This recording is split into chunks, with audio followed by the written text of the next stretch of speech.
Hi, everybody. Welcome to our discovery webinar today. My name is Natalie, and I'll be providing an in-depth look at the new nonviolent communication module. This is the newest one that we have on the platform. And so I'm going to walk you through it, and I'm going to show you some of the features and some of the facilitation tips and best practices that go along with it. This module is part of our anger management series, which is an entire program dedicated to providing non-biased and trauma-informed support to all youth on topics like emotional regulation and well-being. The series also features programs on fostering healthier relationships, like this one. In this brand new module, your youth clients will explore the foundational knowledge about healthier communication through the DEAR approach, and I'll show you what that means in the module demo. But this module basically includes topics on self-regulation, boundary setting, and healthy communication to manage emotions more constructively. And I think this is a great program for someone who is interested in learning about healthier ways to communicate with those in their lives. So here is the module in that anger management series in the youth learning portal. And like all modules, you have everything that you need, including a facilitator guide, which equips you with all of the tools and all of the background knowledge about the module that you need. I do recommend reading this before delivering the module to your participants so you know what kind of skills and goals to look out for. And the script below here is what you will read out to participants for each page of the module. And you're even given details and instructions on what to do on each page. A lot of pages will have interactive elements like certain buttons to press or activities. So we give you instructions on how to facilitate all of that, what to press, where to go, and what to say. And a lot of the module pages include discussion questions as well that you can ask to your participants throughout the program. This client journal is also located on that module card, and it's really important that each participant has their very own copy before the module begins. And if you're doing in-person programming, we recommend that you print the journal off ahead of time and provide a pencil or some colored crayons or markers or whatever you might have on hand. And if you're doing virtual programming, like over Zoom, for example, you can save this to your device and send it to them, and they're able to fill in all the input boxes provided on the journal through their device. So if they're using a laptop or an iPad, they'll be able to fill this in virtually. If you are in person with your client, like I mentioned, you will want to provide a pencil or a colored pencil for everybody. And the reason for that is because besides these little reflection questions that you're going to be inviting them to answer throughout the program, we also have some more interactive components in the journal. We have a take-home practice, which I'll walk you through later. We have a note section for anyone who wants to write notes or draw during the session. And if you're doing in-person programming, they're also welcome to color on this page as well. We always encourage that everyone chooses the learning method that works best for them. And for some people, they really absorb information a little bit easier through coloring and drawing. And finally, I do recommend pointing out to your clients that they do have resources in the back of their journal that they can access at any time. And these include resources that teach them a little bit more about the topic of the module if they are interested in learning further, but we also include some crisis resources like Kids Help Phone as well. So with all that said, let's go through some of the features of the nonviolent communication module. So after welcoming your clients to the program, you can read out an introduction to the module, which is located at the top of your facilitator guide.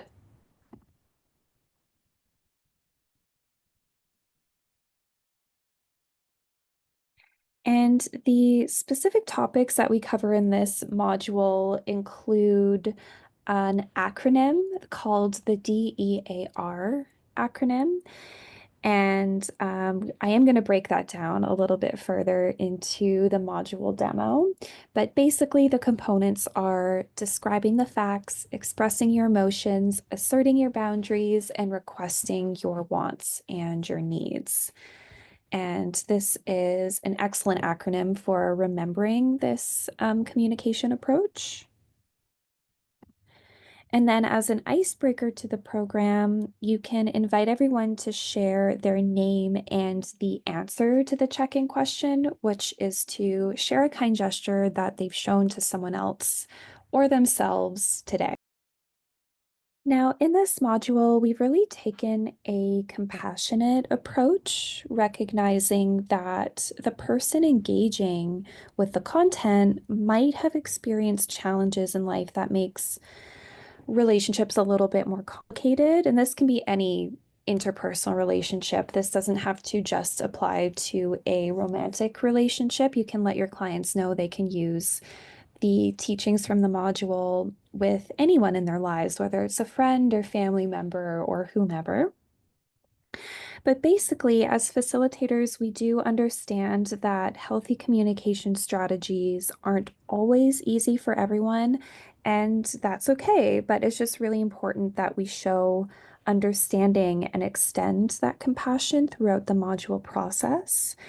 While we want to emphasize that violence and aggression are never okay to use in communication, we also recognize that each person's life experiences are unique, and these experiences can sometimes trigger emotions that lead to reactions like aggression. So we do approach this with empathy, knowing that these aggressive responses often come from a place. In our modules, we include about 3 to 4 journal moments where participants will turn to that provided journal I showcased earlier on and answer the reflection questions in a way that suits them best. Whether that is writing or drawing. If anybody does want to share verbally, that's totally fine as well. It's totally up to them. Um, but I always recommend giving about 5 minutes for journal moments. And before inviting everyone to start, just read out the questions and make sure that everybody understands what the questions are. And it's really important you let them know journals are always confidential. You and nobody else will be reading their answers. And we actually have a hub facilitator that gave us a great suggestion. So in group settings, she actually fills out her very own copy of the journal while her clients are as well, so that there's more of a sense of confidentiality and participants might be feeling more comfortable knowing their facilitator is participating as well. So you can be as involved in the module process as you feel comfortable. And starting with the page content here, the main feature of this module is learning about a common anger management technique. Like I mentioned before, this is an acronym called DEAR, and it comes from dialectical behavioral therapy, and it can really help with anger management and conflict resolution. And it basically just describes out the steps of a healthy communication strategy. So here we provide an overview of the entire acronym here. And each subsequent topic covers each letter. So let's go through that together. So D stands for describe the facts. And this is a very important part of healthy communication. This basically means that in a conflict situation, we need to learn to separate the facts from our assumptions and our judgments so that we can avoid putting blame on other people. I think we can all relate to situations we've been in when we're in conflict with someone in our lives. We have a tendency to jump to an assumption, which is human nature. It takes a little bit of practice, but this module allows people to understand the difference between a fact, judgment, or assumption so that it's easier to practice turning that assumption into a fact. And this is really illustrated through some examples here. So, for example, the situation is that your brother is an hour late to pick you up and doesn't say he's sorry. The assumption that you might come up with is my brother doesn't care about me or my time. A judgment of the situation might be he's selfish and never apologizes for anything. But the fact of the situation is that your brother was an hour late and he didn't say he was sorry. So, the facilitator guide will support you in making these distinctions to your clients, but here we can really see how both judgments and assumptions start you off on the wrong foot with conflict resolution because for example, if you assume your brother doesn't care about you, you won't be able to approach him with a level head, and your assumption will not be received well by him, making the conflict even worse. So, turning your assumption or judgment into a fact kind of neutralizes the situation and creates the foundation for expressing your feelings in a more neutral way. And later on in the module, we explore how we can take this fact and turn it into a way of expressing our feelings. But for now, we really want our clients to understand that people tend to focus on their own assumptions and judgments during conflict, which causes a lot of back and forth, and nothing ever gets resolved if you don't focus on the root of the problem, which is the fact of the situation.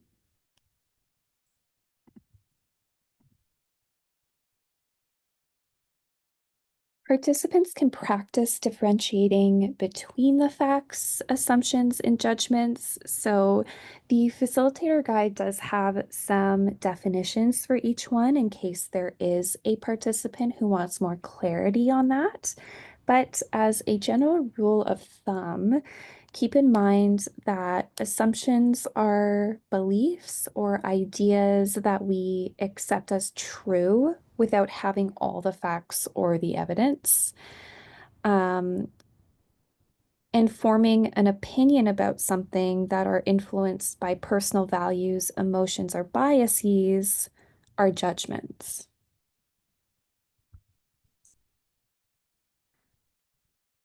So here you can read aloud the text on the screen, and whether you're working in a group or one-on-one with your client, um, your participants can answer if they think that is a fact, assumption, or judgment.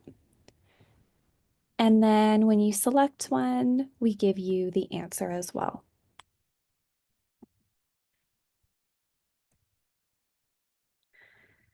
So now we move on to expressing emotions through I statements.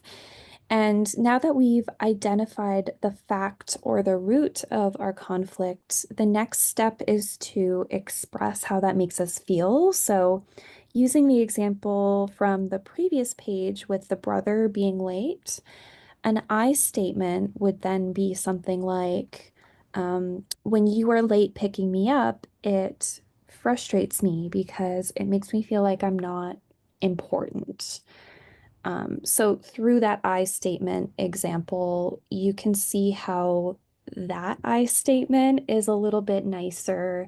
It makes it a little bit more approachable than something like, you're always late picking me up and I don't trust you anymore. Something like that.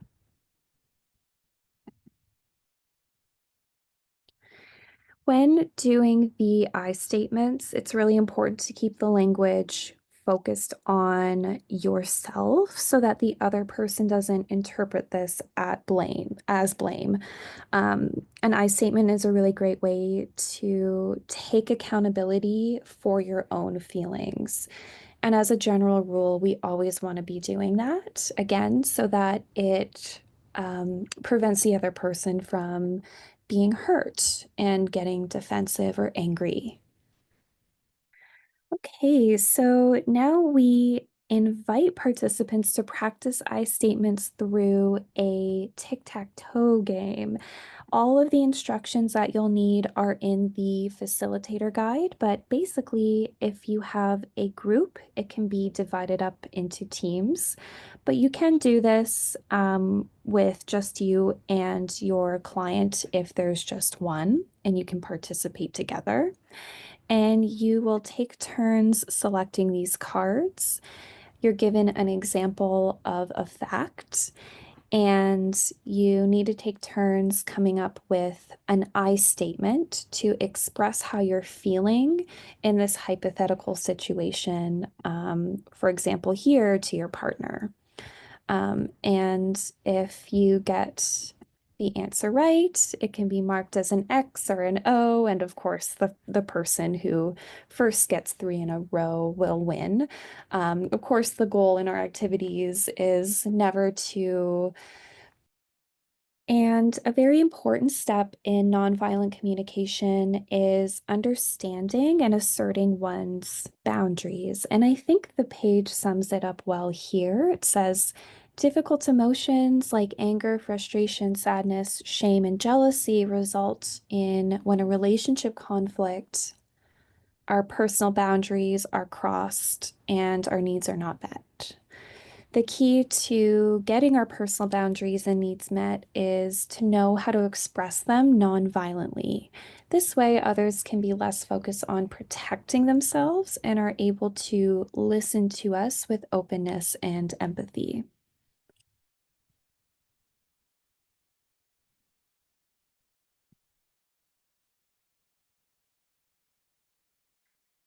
And of course, the concept of boundary setting can be kind of tricky for some people, especially for those who maybe don't have the opportunity as much to check in with themselves. Maybe in their lives, they haven't been encouraged to identify their needs.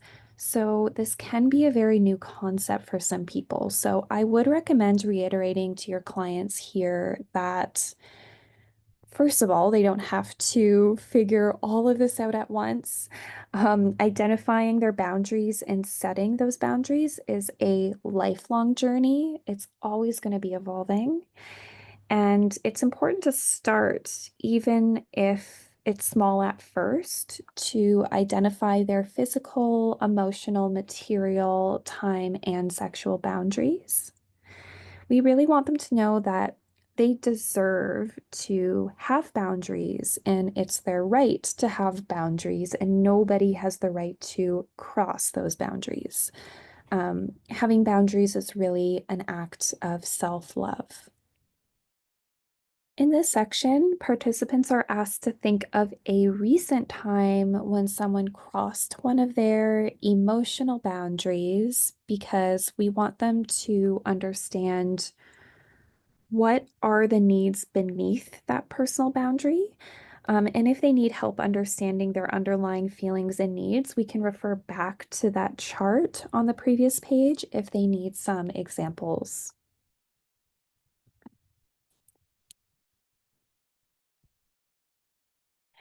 Here we review again the difference between blaming and using I statements, and essentially blaming someone means pointing fingers and making the other person feel bad or wrong. But when we blame someone, we don't think about how they might feel, and it can make them feel defensive or upset. So instead, asserting your needs with I statements is about expressing how you feel and what you need without accusing the other person. So instead of blaming, you talk about your feelings and needs. So, for example, blaming is saying, you need to stop coming home so late. It's so selfish. A way better way to put that through an I statement is, I feel so worried when you come home late that I can't sleep because I need to know you're safe. The next letter in the acronym is R for requesting our needs.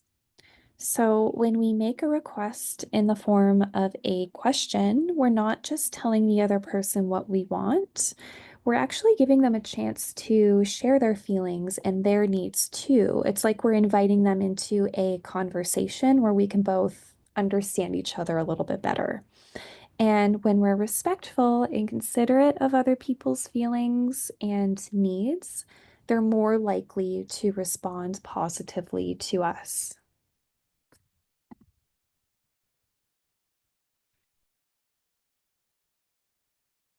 We can give our clients about 10 minutes here to play the spot the I statements game.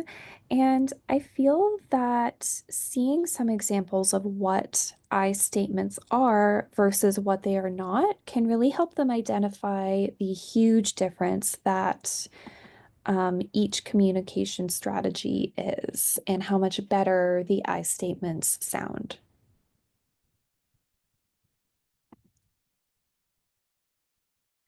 We start wrapping up the module by just sharing some final communication tips, like trying to speak calmly, not too loud, not too quiet.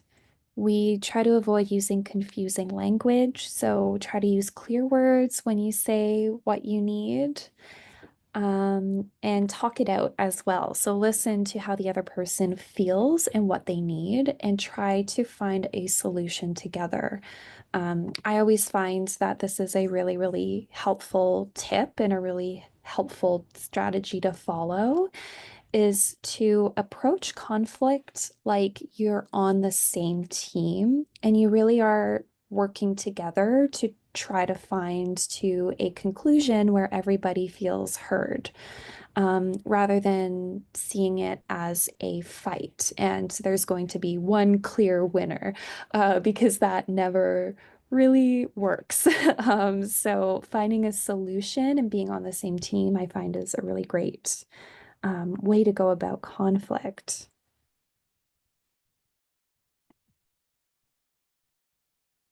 We also have a quote at the end of the module with some discussion questions. So this just kind of acts as a group discussion activity where everybody can share their thoughts and feelings about the quote. No right or wrong answers because quotes can be interpreted differently for everybody. But it's totally up to you as the facilitator to do the discussions. I know some people really love them, some people dislike them, but it's pretty easy to get a sense of this based on the past discussions throughout the module. Um, you can kind of get a sense of whether people like doing them or not. You don't always have to if you find you have a group that isn't really into them. But I do find that discussions are actually what people take away the most from a module. I think this is where people do the most learning. We do offer a take-home practice in our modules that allows the participant to do an activity on their own, if they are taking the journal with them. You can let them know it's located in the back of their journal. But if you do have time during the session, it's totally an option to do it all together as a group. And finally, we wrap up with a sharing circle. Everyone can share the most valuable insight that they gained from the session on nonviolent communication. And that's it from me. Thank you everyone for attending the Discovery webinar today. I am truly always available for any questions through a phone call or an email. I will leave my contact information here on the screen, and I look forward to hopefully seeing you at the next Discovery webinar.